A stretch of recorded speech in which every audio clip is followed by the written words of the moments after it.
The wind outside sounds like 1,000 whispers dragging across the sand. I'm sitting in the dark corner of the station, speaking into this recorder because the radio won't shut up. It's been unplugged for hours, but it's still on, static, humming like it's breathing. Every few seconds, my own voice comes through, just slightly delayed, like an echo that's learned how to talk back. It started saying my name about an hour ago. Calm, steady, like it knows how I breathe when I blink.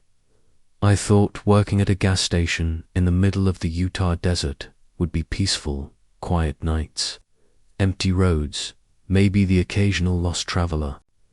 But it's not quiet here. The desert listens. It remembers. If you ever find yourself driving Highway 191 after midnight, don't stop for gas. Keep driving. But I guess it didn't start like this. It started with a classified ad and a handshake. The road to the station wasn't on any map I checked. Just an unmarked turnoff halfway between nowhere and somewhere people stopped remembering. When I finally saw the sign, a faded red gas buzzing against the horizon, I almost turned back. The strange thing was, the sign still glowed even though the power lines dangling from the poles were cut years ago. The place looked fossilized in time. Dust so thick it muted color, the air tasting faintly of rust and ozone. And then there was Mr. Halpin. Thin as the fuel pumps, skin cracked like old leather, eyes reflecting the neon light as if he'd been waiting for me specifically. He didn't shake my hand, just nodded and said, "You'll work nights. The daylight doesn't need guarding. The night does." I tried to laugh. He didn single quotes T. Halpin said the night shift isn't about customers. It's about keeping something out. Then he handed me a list of rules written on fuel-stained paper. The list was greasy. Edges burned, like it had survived more nights than Halpin himself. I read it under the buzzing fluorescent light, half amused, half unnerved. Keep pump 3 running, even if no one's there. Weird, since the pump barely worked. Don't look at the lights beyond the fence. What lights? The desert was empty for miles. If a car pulls in with no headlights, serve them first. That one made my stomach twist. Never leave the radio on static. Don't check the storage shed after 2 a.m. If you hear knocking from the cooler, ignore it. Lock the door when the wind stops. Each line felt less like procedure and more like superstition. But the last rule, number 8, had been torn clean off, leaving only the imprint of handwriting. I laughed it off, folded the paper, and stuck it in my pocket. Then, for the first time that night, the wind stopped. It started faint, a dull thunk from the walk-in cooler. Probably a raccoon, I told myself, or the compressor kicking wrong again. But then it came again, slower, heavier. 3 knocks. Pause. 3 more. I froze. The rhythm wasn't random. It matched my heartbeat. I crept closer, flashlight trembling in my hand. Frost was spreading across the inside of the glass door, veins of ice crawling outward like it was breathing. The thermometer needle was stuck at 0, dead, unmoving. I whispered, "Who's there?" and immediately regretted it. The next knock came from the inside of the metal door itself, a perfect echo of my words. One beat behind the desert isn't supposed to freeze. Something inside was learning my rhythm, memorizing it. When I finally tore my eyes away and turned toward the window, the hum outside changed. Pump 3 was running, but no one had turned it on. I didn't hear the car pull in. One moment the station was empty. The next, a black sedan sat by pump 3, engine whispering. No headlights. No sound but the pump's steady click. The man who stepped out was tall, coat flapping like torn paper. His face was ordinary until you looked too long, like the air bent around it.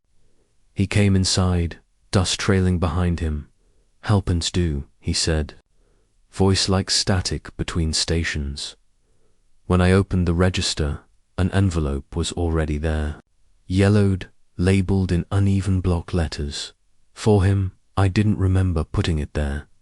He slid it into his pocket, paid in cash, older than both of us, then turned toward the glass. His reflection blinked when he DN'd single quotes to "outside." He walked back into the dark. The sedan's taillights never came on. I blinked once, and it was gone, but the pump kept ticking, gallon after gallon, feeding something I couldn't see. Around midnight, the desert started to breathe. That's the only way I can describe it. The horizon pulsing with faint, bluish lights. At first, I thought they were distant cars, but no road runs that way.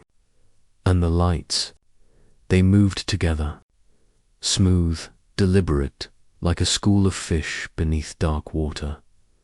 I stepped outside, the air sharp with electricity. The chain link fence rattled even though there was no wind.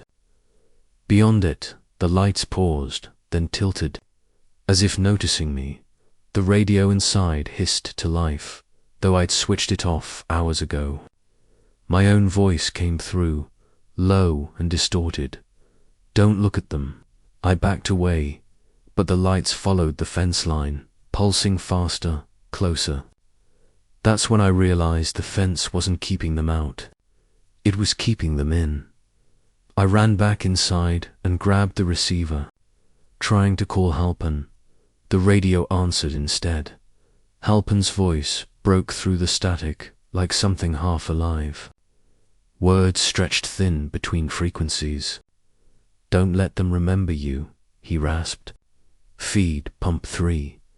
I asked what that meant, but he just kept repeating it until finally he said the words that made everything click and come apart at once.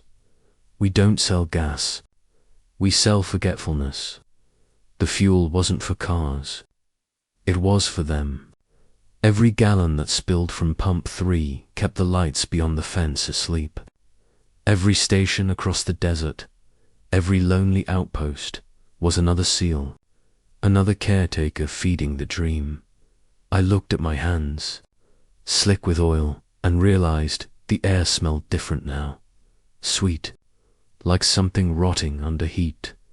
Every drop, Halpin whispered, keeps the desert dreaming. Then the radio went silent. Outside. Gravel crunched softly. Footsteps, measured, deliberate. My heartbeat froze when I recognized the rhythm. They were my footsteps.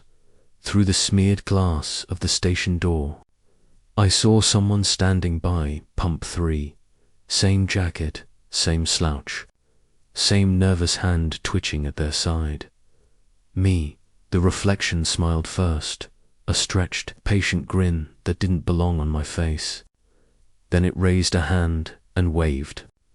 I didn't move, but it did, every motion inverted, like the world behind the glass had flipped its axis.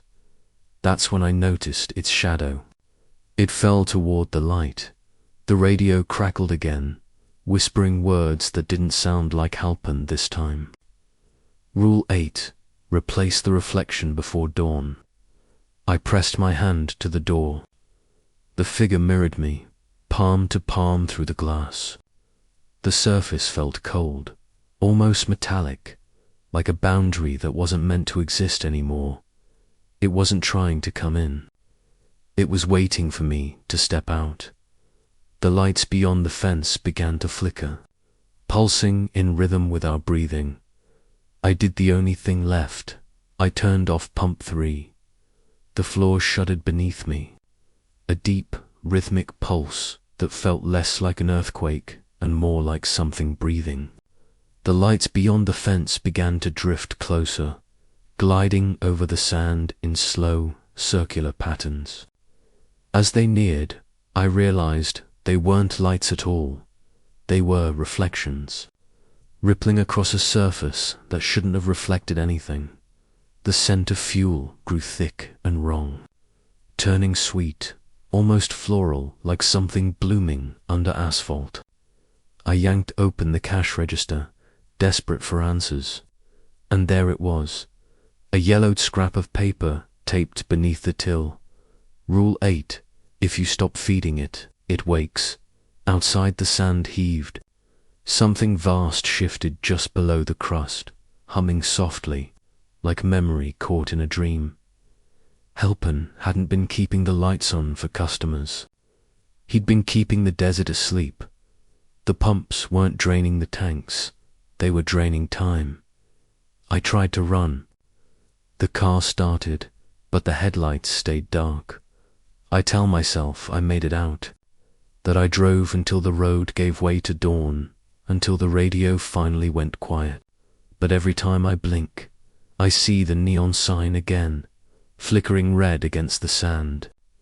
Open, the power lines are still cut, the pumps still hum. I keep the register balanced. I keep pump 3 running. Sometimes the radio plays an old recording of my voice, giving advice to no one. I laugh it off, the way Halpin used to. Tonight, a car pulled in. Headlights off. The driver looked tired, desperate, just like I was once. I handed them the rules, fuel-stained, creased, with one line missing. If you ever stop here, I said, don't look in the mirror above the register. The radio crackled. The static whispered a name. My name, the traveler, didn't notice. The desert doesn't forget. It just hires replacements.